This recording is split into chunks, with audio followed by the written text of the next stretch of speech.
Hey guys, Greg here, Bone Tactical. If you think made in China means junk, you are living in a 1990s delusion. The hardest truth for an American patriot to swallow is that China has built the most efficient manufacturing engine in human history, and they didn't even steal it. We surrendered it because we got soft, overregulated. We lost our forefathers' work ethic, drive, passion, and we stopped valuing the trades. Today, I'm giving you the cold, hard numbers on why we're losing this battle with China, and I'll share with you our last hope for turning things around. I'm here at the St. Pete Boat Show, and you can feel it. A lot of what you're seeing, electronics, hardware, components, everything has global fingerprints, and plenty of it comes out of China. But boating is one of the last major holdouts where the finished product is still often built here in the United States. The marine industry has long pointed out that the vast majority of boats sold in the US are made in America. The uncomfortable truth is that made in USA doesn't mean what people assume.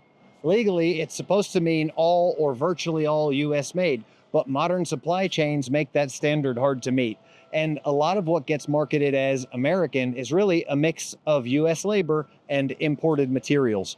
Even when something is genuinely built here, the supply chain underneath it is still global. In steel alone, finished steel imports captured about 22% of apparent US consumption in 2024, and that's before you even talk about the specialty inputs that make high-spec steel possible. If you're dealing with stainless superalloys or powder metallurgy, the American-made label can still sit on top of imported essentials. Chromium has roughly 77% net import reliance. Nickel is nearly 100% net import reliant, excluding scrap, and tungsten is more than 50% net import reliant. The US not mining tungsten commercially since 2015, even though we can process powder here, we don't.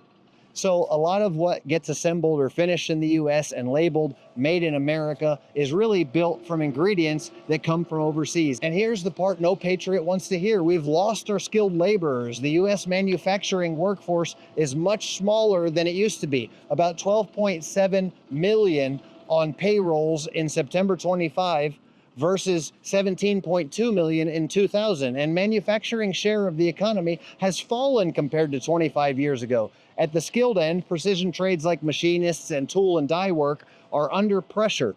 BLS projects tool and die maker employment down 11% over the next decade, even while there are tens of thousands of openings each year driven by replacement needs. Industry groups and workforce studies warn of a persistent skills gap and millions of roles needing to be filled. That's why made in America can mean assembled here, because doing it truly end-to-end to tight tolerances at scale is getting harder to resource inside the US than most people realize. In fact, to find quality, affordable work in America is almost impossible anymore. Now, let's discuss the quality gap and China's industrial dominance. China now accounts for 31% of global manufacturing output. For perspective, the entire European Union is at 16%, and the United States has slipped to 15%. China is literally outproducing the US and the EU combined. The next point worth mentioning is vertical integration. China isn't just assembling, they own the dirt. They control 90% of global rare earth element processing and over 75% of lithium-ion battery production. If they shut the door, our high-tech assembly lines in America stop moving in 48 hours. The death of US steel and our infrastructure insufficiencies are a top concern. Steel production in 2024, China produced 1,005 million metric tons of steel. The US only 80 million. China produces more steel in a single month than the United States does in an entire year. We used to be the masters of infrastructure. Today, China has over 28,000 miles of high-speed rail. The US has essentially zero. We've lost the ability to build at scale because we've traded engineers for bureaucrats. It is 20 to 30% more expensive to manufacture in the US before you even pay a single worker. Overregulation and corporate taxes have turned American soil into a hostile environment for builders. Most American goods are legally required to have only 55 to 60% domestic content.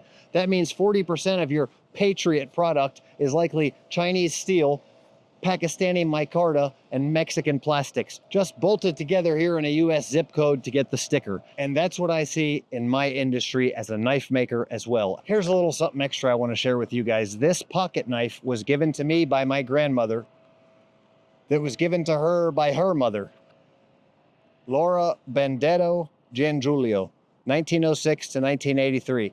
This knife was used to cut wool at James Lee's and Sons, Bridgeport. This is an Ulster knife, definitely considered a full custom by today's standards. This is a number 55, what we call like a cattleman's knife today. Stamped made in the USA, and it probably meant that. Probably at least 90% of this knife was USA made, still going strong. What most people don't understand is what USA made used to mean. It used to mean that there were actual slight differences between blades. It used to mean, or any product for that matter, it used to mean that there was little discrepancies. It used to mean that a person could decide, well, this handle scale, I'm gonna file it down by hand to make it even with the bolster, and I'm gonna sharpen this knife, and if it takes a little curve over here, I'm gonna get the angle right, but I know how to sharpen a knife, right? The difference now is what we have with made in China, and a lot of people will say, oh, you know, China can't compete. Well, here is a made in China knife that is the epitome of what every tactical guy wants. It's great fit and finish, titanium handles, it's Magna cut steel, it's sharp out of the box, every single one's exactly the same, identical. This is where China is with their manufacturing now. What most people don't understand, and the pro tip here, is that other than the pride factor that goes into buying from a local artisan, you get something unique, you get something individual, and you get something that's really worth being passed down in your family, not just something that a bunch of people have and is a good thing at a great price. Sometimes you want to buy something that means something that represents something bigger, a bigger picture, an artisan quality good, handmade, master crafted, and a company that you can stand behind, something you're proud to pass down to your children in the future. That's the Bone Tactical difference. As of early 2026, the US is facing shortages of over 600,000 skilled tradesmen. We told 2 generations that if they didn't get a college degree, they were failures. Now we have millions of people with 100,000 in debt and zero ability to weld a seam, take a measure, or run a lathe. The average age of a highly skilled master tradesman in the US is now over 55. When that 1960s born generation retires, that knowledge is gone forever. We aren't just losing factories, we're losing the know-how. In China, the 996 culture, 9 a.m. to 9 p.m., 6 days a week, is the standard for those climbing the ladder. In the US, we are going through the motions on a 4-day work weeks. Chinese labor productivity growth has outpaced the US by nearly 3 times over the last decade. You cannot expect to maintain superpower status when our population is unwilling to continue the heavy lifting that built our nation. The only reason the US is still in the game is automation. We lead in high-end robotics, but guess who is the largest buyer of industrial robots? China now accounts for 41% of all industrial robots worldwide. They are using our tech to replace the very workers we don't have. This isn't about saving money on a toaster. If we can't build our own ships, our own medicines, and our own tools, we are a client state. Self-sufficiency is the only path to sovereignty. What's the solution? Make the trades honorable again. We need to stop subsidizing useless degrees and start subsidizing apprenticeships. It starts with you. Stop buying based on cheap and start buying based on mission capable. Buy once, cry once. That's the philosophy behind Bone Tactical. I don't say this because I hate my country. I say it because I love it. You can't find a fix until you admit how deep the hole is. We've spent 40 years digging ourselves into this hole. It's time to put the shovel down and pick up a skill. It's time to get back to work. If you're a machinist, if you're an expert of some kind, a welder or a shop owner watching this, tell me the truth in the comments below. Is this skill gap real? Are the new guys willing to sweat? Let's get some honesty in the thread. Thanks for watching. Bone out.